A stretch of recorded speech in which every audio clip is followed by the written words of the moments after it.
सबों का इस learning channel learning on tube पे। और आज इस चैनल पे सामान्य विज्ञान यानी कि बायोलॉजी से संबंधित कुछ महत्वपूर्ण प्रश्नों को पढ़ेंगे। बायोलॉजी में हम लोग 80 क्वेश्चन तक पढ़ चुके थे। आज हम लोग 120 तक चलेंगे, यानी कि कुल मिलाकर के 40 क्वेश्चंस होंगे और टोटल क्वेश्चंस इसमें लगभग 790 क्वेश्चंस आपको मिलेंगे, जो कि कई वीडियोस में डिवाइडेड होंगे। तो चलिए स्टार्ट करते हैं इस वीडियो को। और दोस्तों, अगर वीडियो पसंद आती है तो प्लीज़ वीडियो को लाइक कीजिएगा और चैनल पे नए हो तो प्लीज़ सब्सक्राइब भी कीजिएगा। चलिए स्टार्ट करते हैं। वीडियो का फर्स्ट क्वेश्चन नंबर 81 से है, पौधों की निम्न में से कौन सी बीमारियां कवकों द्वारा होती है? पौधों की बीमारियां कवकों द्वारा कौन सी होती है? तो यहाँ पे इससे पहले हम लोग जीवाणुओं से होने वाली बीमारियों के बारे में पढ़ चुके थे, जो कि आलू का भूरा रोट वगैरह था। इसमें कवक से होने वाली बीमारियां कह रहा है, तो कवक से होने वाली बीमारियां हो जाएगा, एक तो धान का फूट रूट है और दूसरा ही मूंगफली की टिक्का बीमारी है। देख लेते हैं ऑप्शन में कौन सा है, 2 और 4। तो 2 और 4 है ऑप्शन सी में, तो आंसर हमारा सी हो जाएगा। नेक्स्ट पे चलते हैं। इनमें से कौन सा रोग जीवाणु से होता है? जीवाणु से होने वाले रोग हैं, इस जो भी ऑप्शंस दिए गए हैं इसमें से जीवाणु से होने वाले रोग है ईंख की लाल धारी जो होती है, या जीवाणु से यानी कि बैक्टीरिया से होती है। नेक्स्ट क्वेश्चन है क्वेश्चन नंबर 83, निम्न रोगों और इनसे प्रभावित पादपों का मिलान कीजिए। अर्थात पौधों की कुछ बीमारियों के नाम दिए गए हैं और ये कौन सी बीमारी किस पौधे में होती है यह पूछा जा रहा है। तो देखते हैं कौन सी बीमारी किस में हो रही है। तो इसमें काला क्रोड जो है, काला क्रोड यानी कि ब्लैक हार्ट नाम की बीमारी, ये आलू में होती है। ठीक है, आलू काले पड़ जाते हैं। और लाल विगलन वाली जो बीमारी है यह ईख में होती है, लाल धारी। ठीक है, ईख में होती है। और नेक्स्ट है करनाल बंट। करनाल बंट जो है यह आमतौर पे गेहूं की बीमारी है। और मटर के पौधे में चूर्निल मिल्ड्यू नाम की बीमारी होती है, यानी कि ए का 4, बी का है 3, सी का 2 और डी का 1, यानी कि बी आंसर हो जाएगा इसका। नेक्स्ट क्वेश्चन पे चलेंगे। क्वेश्चन नंबर है 84, भारतीय कृषि अनुसंधान संस्थान को पूसा संस्थान भी कहा जाता है क्योंकि इसका कारण बता रहा है कि वह सबसे पहले उड़ीसा में पूसा नामक स्थान पर स्थापित किया गया था। नहीं, ये गलत है। आर जो इसका कारण दिया गया यह गलत है, पूसा उड़ीसा में नहीं है। तो आंसर हमारा सही हो जाएगा ए। ठीक है, ए ही सही है, आर गलत है, तो आंसर सी हो जाएगा। पूसा हमारे उड़ीसा में नहीं है, बिहार में पड़ता है। ठीक है, नेक्स्ट पे चलते हैं। क्वेश्चन नंबर है 85। 85 में कह रहा है कि कथन ए है, करनाल बंट गेहूं में जीवाणु से होने वाला रोग है। इसे ऐसा इसलिए कहते हैं क्योंकि यह रोग सबसे पहले करनाल, जो कि हरियाणा में है, में खोजा गया था। तो यहाँ पे इसका भी आर जो रीजन दिया गया यह गलत है, तो आंसर इसका ए ही सही है, तो आंसर सी हो जाएगा। ए सही है, आर गलत है। नेक्स्ट पे चलेंगे। क्वेश्चन नंबर 86 है, निम्न पादप रोगों और उनके रोग कारकों का मिलान कीजिए। ये कुछ पादपों के रोगों के नाम दिए गए हैं और इनसे जिन कारकों की वजह से ये रोग होते हैं उनका मिलान करना है। तो इसमें सेब स्कैब, सेब में जो स्कैब नाम की बीमारी होती है इसको मिलाना है। ये एक कवक से होने वाली बीमारी है, तो इसको इस कवक से मिला देंगे। और अगला है व्हिपटेल। व्हिपटेल नाम की बीमारी जो है यह खनिज की कमी से होती है पादपों में, तो ये इसको 4 से मिला देंगे। और इसके अलावा शिखर पिटिका, शिखर पिटिका जीवाणु से होता है। और बिचवीड नामक जो रोग है यह आवृत बीजी परजीवी की वजह से होता है। तो इस तरह से ए का 3, बी का 4, सी का 2 और डी का 1, यानी कि सी आंसर हो जाएगा। नेक्स्ट क्वेश्चन है क्वेश्चन नंबर 87, सूत्रकृमियों अर्थात निमेटोडों को खेती में नियंत्रित करने का सबसे अच्छा तरीका है सूत्रकृमिनाशी रसायनों का प्रयोग। निम्न में से कौन सा रसायन ऐसा है? तो इनमें से जो भी ये रसायन दिए गए हैं, जैसे कि क्लोरोपिक्रिन, निमागोन और जिनोफॉस, ये सभी हैं सूत्रकृमिनाशक, तो आंसर हो जाएगा डी, यानी कि डी सही है, अर्थात ऊपर के सभी आंसर। ठीक है, ये डी आंसर हो जाएगा इसका। नेक्स्ट है, निम्न पौधों पर विचार कीजिए, जैसे कि पोस्त, भारतीय केवड़ा, हैनबिन और राउवोल्फिया। तो पूछ क्या रहा है इसमें, चलते हैं देखने कि क्या पूछता है। पूछ रहा है इनमें से कौन से पौधे हशीश, गांजा एवं भांग के स्रोत हैं। हशीश, गांजा और भांग के स्रोत, निम्न पौधों पर विचार कीजिए, पोस्त, भारतीय केवड़ा, हैनबिन और राउवोल्फिया। ठीक है, तो इनमें से पूछ रहा है कि कौन से हशीश, गांजा और भांग के स्रोत हैं। तो इसका देख, हैनबिन जो है इसमें, सॉरी, इसमें भारतीय केवड़ा, सॉरी हैनबिन निकल गया, भारतीय केवड़ा जो है यह है इसका गांजा, हशीश और भांग के स्रोत है भारतीय केवड़ा। ठीक है, तो आंसर हो जाएगा 2, केवल 2 है आंसर। ठीक है, पौधों की निम्न बीमारियों पर विचार कीजिए, नींबू का डाईबैक, तंबाकू का पत्ती मोड़न रोग, गेहूं की मोलिया बीमारी और सेम का फैलोडी रोग। तो ये सब पूछ रहा है इनमें से कौन सी बीमारियां निमेटोड से होती है। निमेटोड से होने वाली बीमारियां कौन सी है, तो इसमें निमेटोड से होने वाली बीमारियों को, एक तो इसमें है तंबाकू का पत्ती मोड़न रोग, ये निमेटोड से होता है, और सेम का फैलोडी रोग, ये भी निमेटोड से होता है। तो आंसर हो जाएगा डी, 2 और 4। नेक्स्ट है, जो रोग गृह मक्खी द्वारा नहीं फैलता वह है। ठीक है, जो हमारे घरों में जो मक्खियाँ रहती है, हाउस फ्लाई जिसे बोलते हैं, तो उससे जो रोग नहीं फैलता है वह कौन सी है, कौन सी बीमारी है। तो उससे नहीं फैलने वाली बीमारी एक डेंगू बुखार है, जो कि ये मच्छरों से फैलता है।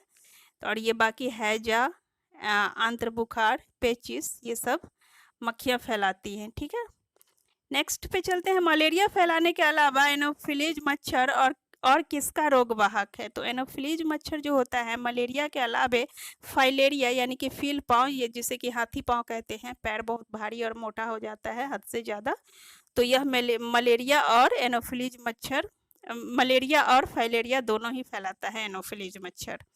नेक्स्ट है, HIV एड्स के संक्रमण के संबंध में कौन सा कथन सत्य नहीं है। कौन सा कथन सत्य नहीं है। ठीक है, तो इसमें HIV के संबंध में जो गलत कथन है उसे देखना है। तो इसमें पहला है, जो गलत कथन है उसे ही केवल इसमें छांटना है। तो HIV का संक्रमण सामान्य रूप से छूने, तौलिए का आपस में प्रयोग करने और एक ही टॉयलेट का इस्तेमाल करने या सामान्य स्विमिंग पूल में नहाने से हो सकता है। हाँ, तो ये सही नहीं है।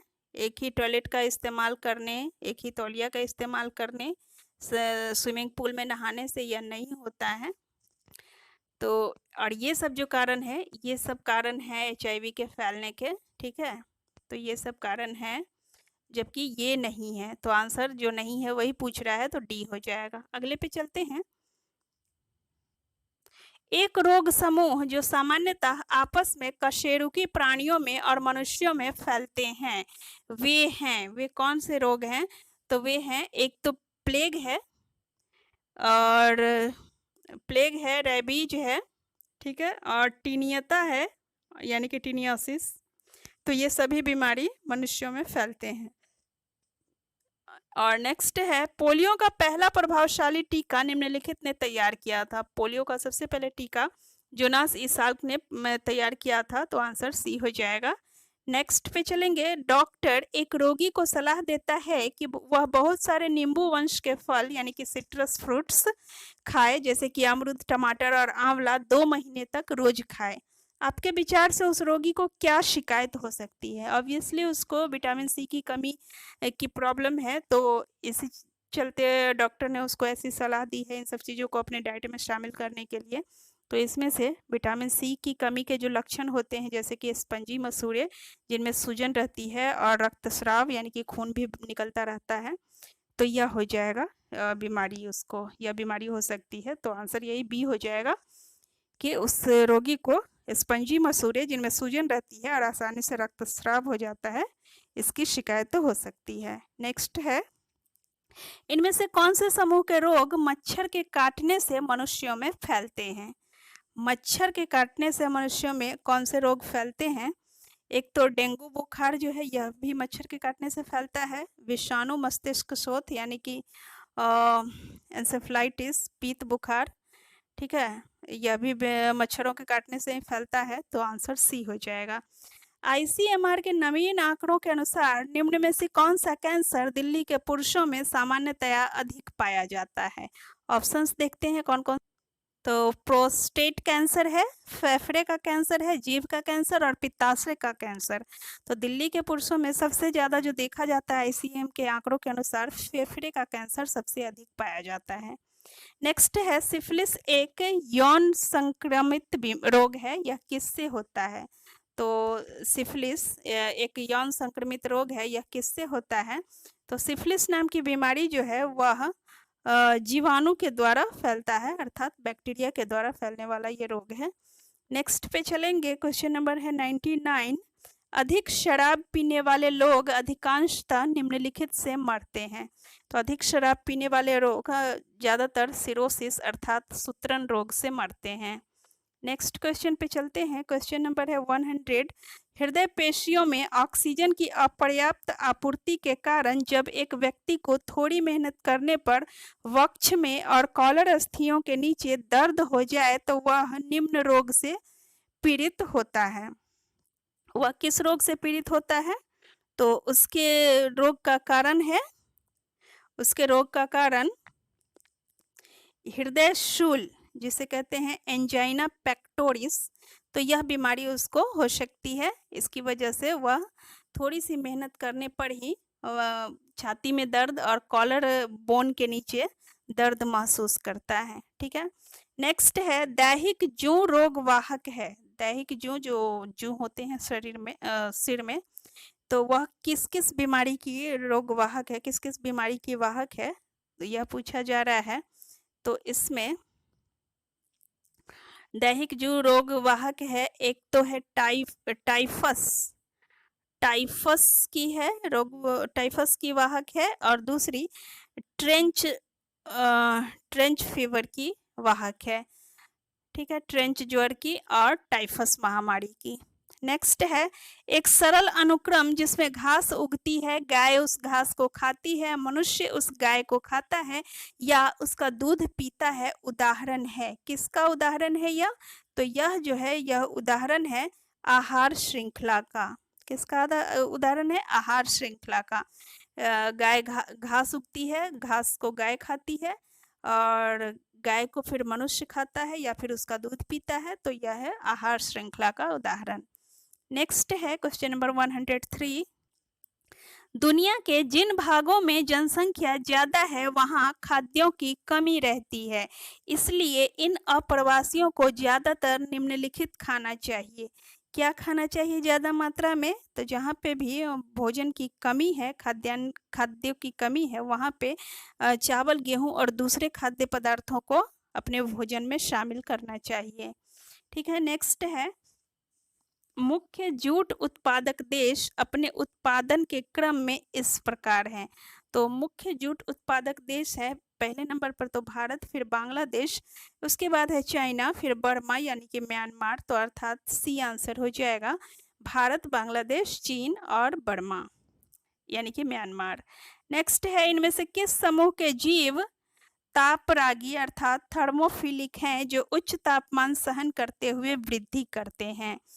तो ज़्यादा तापमान में भी जो जीव अनुकूलन कर लेते हैं, वैसे जीव कौन कौन से हैं यह पूछा जा रहा है। तो आंसर हो जाएगा, कुछ विशेष प्रकार के जीवाणु होते हैं और नील हरित शैवाल यानी कि ब्लू ग्रीन एल्गी, ये सब उच्च तापमान को भी सहन करते हुए वृद्धि करते हैं। तो आंसर हो जाएगा ए, कुछ विशेष प्रकार के जीवाणु और नील हरित शैवाल। नेक्स्ट है, निम्न में से कौन सा समुद्री जीव एक स्तनधारी नहीं है? तो समुद्री घोड़ा जो होता है यह स्तनधारी नहीं है, ठीक है। अगले पे चलते हैं, दुनिया भर में जनसंख्या में वृद्धि का कारण है। तो पूरी दुनिया में जनसंख्या में वृद्धि का सबसे बड़ा कारण है परिवार नियोजन नियुक्तियों को अपनाने में असफलता। ये सब भी कारण है, जन्म दर में अत्यधिक बढ़ोतरी, मृत्यु दर में गिरावट, मृत्यु दर में धीरे धीरे कमी, यह सब भी कारण है। लेकिन सबसे प्राइमरी जो इसका कारण है यह है परिवार नियोजन नियुक्तियों को अपनाने में असफलता। नेक्स्ट है, किसी देश की जनसंख्या का घनत्व निम्नलिखित क्षेत्र में व्यष्टियों की कुल संख्या गिनने से प्राप्त होता है। तो किस क्षेत्र में व्यष्टियों की कुल संख्या गिनने से प्राप्त होता है, यह पूछा जा रहा है। तो देखते हैं ऑप्शन क्या है। तो ऑप्शन दिया गया है उपजाऊ भूमि, कुल भूमि, आवासीय और अनावासीय क्षेत्र और प्रति इकाई। तो आंसर यही प्रति इकाई हो जाएगा, क्योंकि एक बार और क्वेश्चन पढ़ लें। किसी देश की जनसंख्या का घनत्व निम्नलिखित क्षेत्र में व्यष्टियों की कुल संख्या गिनने से प्राप्त होता है। तो आंसर इस प्रकार दे सकते हैं कि किसी देश की जनसंख्या का घनत्व प्रति इकाई क्षेत्र में व्यष्टियों की कुल संख्या गिनने से प्राप्त होता है, अर्थात आंसर हो जाएगा प्रति इकाई यानी कि डी। धूम कोहरे में एक शक्तिशाली आंख उत्तेजक है। धूम कोहरे में शक्तिशाली आंख उत्तेजक क्या है, यह पूछा जा रहा है। तो आंसर इसका हो जाएगा पैराक्सी एसिटाइल नाइट्रेट, यानी कि पैराक्सी एसिटाइल नाइट्रेट जो होता है यह धूम कोहरे में एक शक्तिशाली आंख उत्तेजक है, यानी कि आंखों को यह नुकसान पहुंचाता है। नेक्स्ट है क्वेश्चन नंबर 110। कोयला जलाने वाले पावर प्लांट और फैक्ट्रियों की वजह से वातावरण में करीब 86% क्या है, तो कोयला जलाने वाले पावर प्लांट और फैक्ट्रियों की वजह से वातावरण में करीब 86% के आसपास सल्फर डाइऑक्साइड वातावरण में फैलता है। नेक्स्ट है, इनमें से किसने यह मूल अभिधारणा व्यक्त की थी कि सभी जीव कोशिकाओं से बने होते हैं और कोशिका जीवों की संरचना और कार्य की मूल इकाई है। कोशिका की यही डिफिनीशन भी दी गई है, जीवों की कार्यात्मक संरचनात्मक इकाई है कोशिका। तो यह परिभाषा किसने दी है, यह पूछा जा रहा है। तो यह इस परिभाषा से संबंधित जो लोग हैं, जो अर्थात जो वैज्ञानिक है, वे हैं एक तो MJ स्लेडन और T स्वान। तो आंसर हो जाएगा डी 2 और 4। नेक्स्ट है, प्राक केंद्रक यानी कि प्रोकैरियोटिक सुकेंद्रक यानी कि यूकैरियोटिक से भिन्न है, क्यों भिन्न है, यह पूछा जा रहा है। तो इसमें आंसर इसका हो जाएगा एक तो इसमें माइटोकॉन्ड्रिया और गोल्जी काय जैसे कोशिकांग नहीं होते हैं, और दूसरा है कि इसमें झिल्ली से घिरा केंद्रक भी नहीं होता है। तो इस प्रकार से सी आंसर हो जाएगा 2 और 3।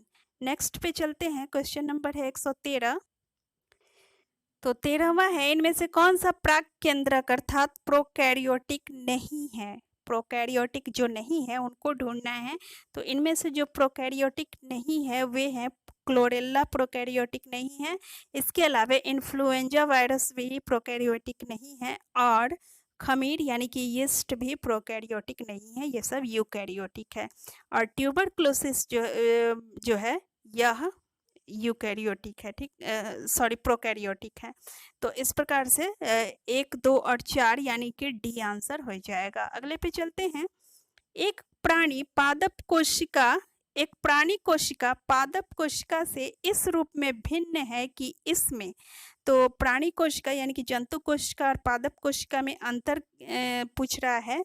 तो इसमें जंतु कोशिका और पादप कोशिका में अंतर क्या है, तो इसके अकॉर्डिंग अगर हम अंतर आपने पढ़ा होगा तो उसके आधार पर आप बता सकते हैं कि एक जंतु कोशिका में कोशिका भित्ति नहीं होती है और तारक केंद्र जंतु कोशिका में होते हैं। तो ये दोनों अंतर बताया जा सकते हैं, और भी अंतर है, लेकिन ये दोनों अंतर यहाँ पे ऑप्शन के अकॉर्डिंग देखा जा रहा है। तो इसका आंसर हो जाएगा बी यानी कि 1 और 3।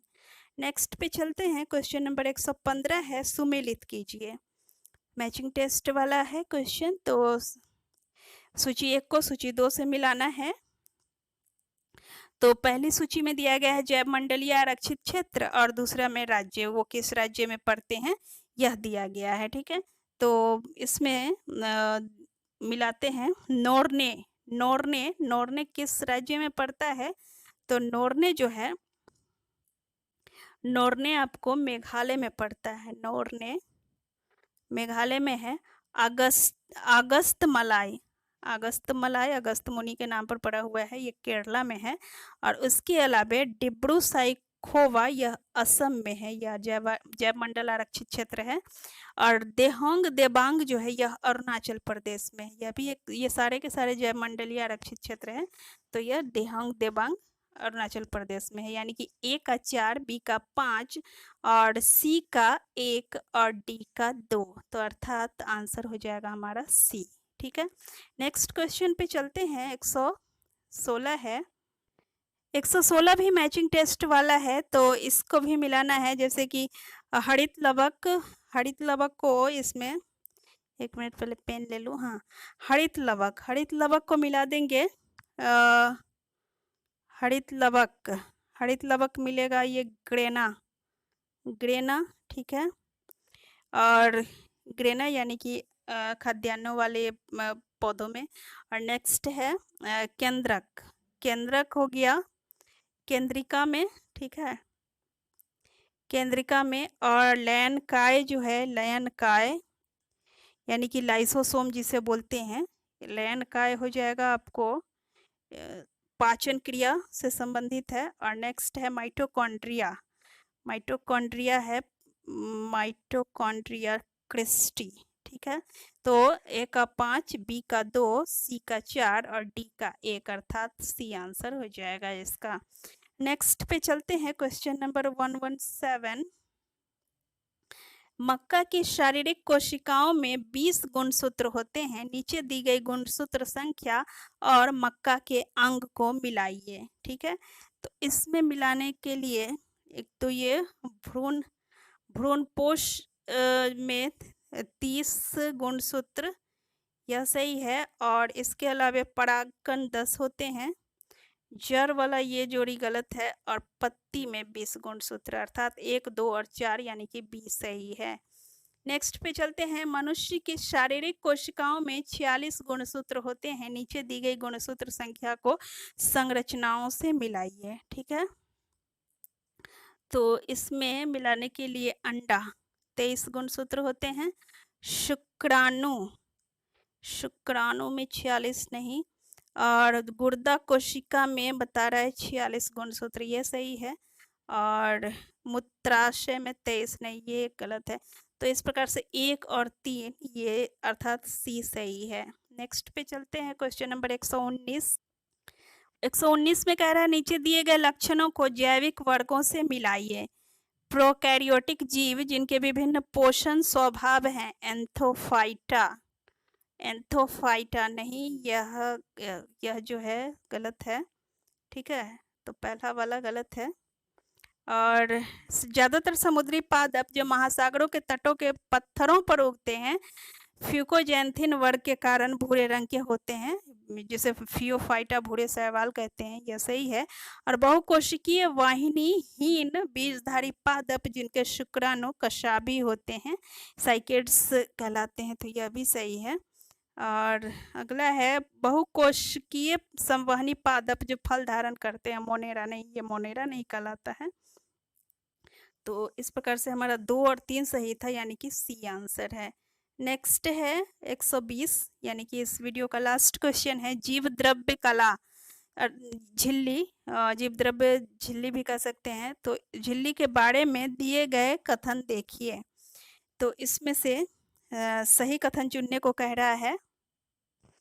तो इसमें से जीव द्रव्य कला में सही कथन, एक मिनट, पूछ क्या रहा है इसमें, इनमें से सही कथन कौन से हैं? तो इसमें सही कथन है सभी जीव कोशिकाएं जीव द्रव्य झिल्ली से घिरी रहती हैं, ठीक है। कुछ जीव द्रव्य झिल्लियों में कोलेस्ट्रॉल सबसे ज्यादा पाया जाने वाला लिपिड है, बिल्कुल सही। और जीव द्रव्य झिल्ली जल में घुलने वाले पदार्थों के लिए पारगम्य है, नहीं, जल में घुलने वाले पदार्थों के लिए पारगम्य नहीं है। और जीव द्रव्य झिल्ली के कुछ प्रोटीन एंजाइमों का कार्य करते हैं, यह भी सही है। तो इस प्रकार से 1, 2 और 4 सही है। देखते हैं आंसर हमारा किस ऑप्शन में है।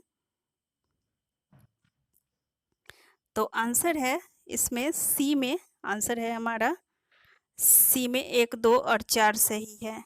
अब रहने देते हैं यहीं पे, वीडियो ज़्यादा लंबा हो गया है। तो अगर वीडियो पसंद आई हो दोस्तों तो प्लीज़ चैनल को सब्सक्राइब कीजिएगा और वीडियो पे लाइक भी कीजिएगा। और तब तक के लिए बाय।